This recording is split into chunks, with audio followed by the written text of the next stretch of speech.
I am very pleased to be joined today by the representatives from the American Nurses Association on behalf of 2.9 million registered nurses in America, men and women who know as well as anyone the urgent need for health reform.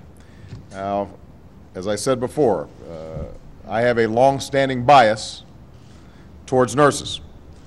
When Sasha, our younger daughter, was diagnosed with a dangerous case of meningitis when she was just 3 months old, we were terrified, and we were appreciative of the doctors, but it was the nurses who walked us through the entire process to make sure that Sasha was okay.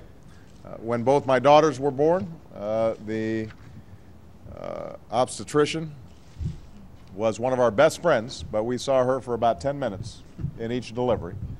The rest of the time, what we saw were nurses who did an incredible amount of work in not only taking care of Michelle, but also caring for a nervous husband, and then later for a couple of fat little babies. So I know how important nurses are, and the nation does too. Nurses aren't in healthcare to get rich, last I checked. They're in it to care for all of us, from the time they bring a new life into this world to the moment they ease the pain of those who pass from it. If it weren't for nurses, many Americans in underserved and rural areas would have no access to health care at all.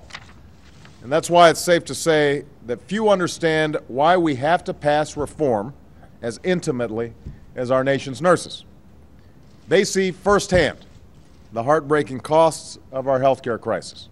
They hear the same stories that I've heard across this country of treatment deferred or coverage denied by insurance companies, of insurance premiums and prescriptions that are so expensive they consume a family's entire budget, of Americans forced to use the emergency room for something as simple as a sore throat just because they can't afford to see a doctor. And they understand that this is a problem that we can no longer defer. We can't kick the can down the road any longer. Deferring reform is nothing more than defending the status quo. And those who would oppose our efforts should take a hard look at just what it is that they're defending. Over the last decade, health insurance premiums have risen 3 times faster than wages. Deductibles and out-of-pocket costs are skyrocketing. And every single day we wait to act, thousands of Americans lose their insurance, some turning to nurses in emergency rooms as their only recourse. So make no mistake, the status quo on health care is not an option for the United States of America. It's threatening the financial stability of families, of businesses, and of government. It's unsustainable, and it has to change. I know a lot of Americans who are satisfied with their health care right now are wondering what reform would mean for them. So let me be clear. If you like your doctor or health care provider, you can keep them. If you like your health care plan, you can keep that too. But here's what else reform will mean for you. And this is for people who have health insurance. You will save money. If you lose your job, change your job, or start a new business, you'll still be able to find quality health insurance that you can afford. If you have a pre-existing medical condition, no insurance company will be able to deny you coverage. You won't have to worry about being priced out of the market. You won't have to worry about one illness leading your family into financial ruin. That's what reform means, not just for the uninsured, but for the people who have health insurance right now. Now, the naysayers and the cynics still doubt that we can do this. But it wasn't too long ago that those same naysayers doubted that we'd be able to make real progress on health care reform. And thanks to the work of key committees in Congress, we're now closer to the goal of health reform than we have ever been. Yesterday, the House introduced its health reform proposal. Today, thanks to the unyielding passion and inspiration of our friend Ted Kennedy and to the bold leadership of Senator Chris Dodd, the Senate Help Committee reached a major milestone by passing a similarly strong proposal for health reform. It's a plan that was debated for more than 50 hours and that, by the way, includes 160 Republican amendments, a hopeful sign of bipartisan support for the final product if people are serious about bipartisanship. Both proposals will take what's best about our system today and make it the basis for our system tomorrow, reducing costs, raising quality, and ensuring fair treatment of consumers by the insurance industry. Both include a health insurance exchange, a marketplace that will allow families and small businesses to compare prices, services, and quality so they can choose the plan that best suits their needs. And among the choices available would be a public health insurance option that would make health care more affordable by increasing competition, providing more choices, and keeping insurance companies honest. Both proposals will offer stability and security to Americans who have coverage today and affordable options to those who don't.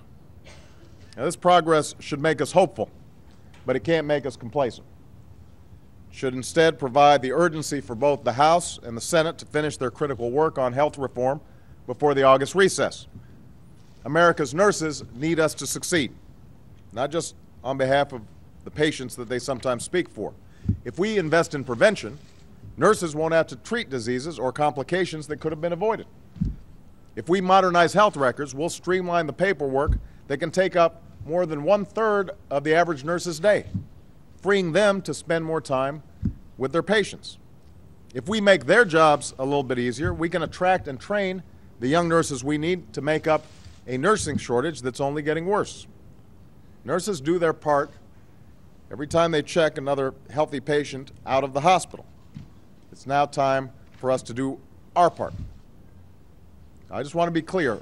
We are going to get this done. Becky and I were talking in the Oval Office, and Becky just pointed out we need to buck up people a little bit here. And that's what nurses do all the time. They buck up patients. Sometimes they buck up some young resident who doesn't quite know what they're doing. You look at Becky, you can tell she knows what she's doing. And what she's saying is it's time for us to buck up Congress, this administration, the entire federal government, to be clear that we've got to get this done. Our nurses are on board. The American people are on board. It's now up to us. We can do what we've done for so long and defer tough decisions for another day. Or we can step up and meet our responsibilities. In other words, we can lead. We can look beyond the next news cycle and the next election to the next generation and come together to build a system that works not just for these nurses, but for the patients they care for doctors and hospitals, for families and businesses, and for our very future as a nation. I'm confident it's going to get done because we've got a great team behind us, and we are going to be continually talking about this for the next 2 to 3 weeks until we've got a bill off the Senate and we've got a bill out of the House. Then we'll deserve a few weeks rest before we come back and finally get a bill done so we can sign it right here in the Rose Garden. Thank you, everybody.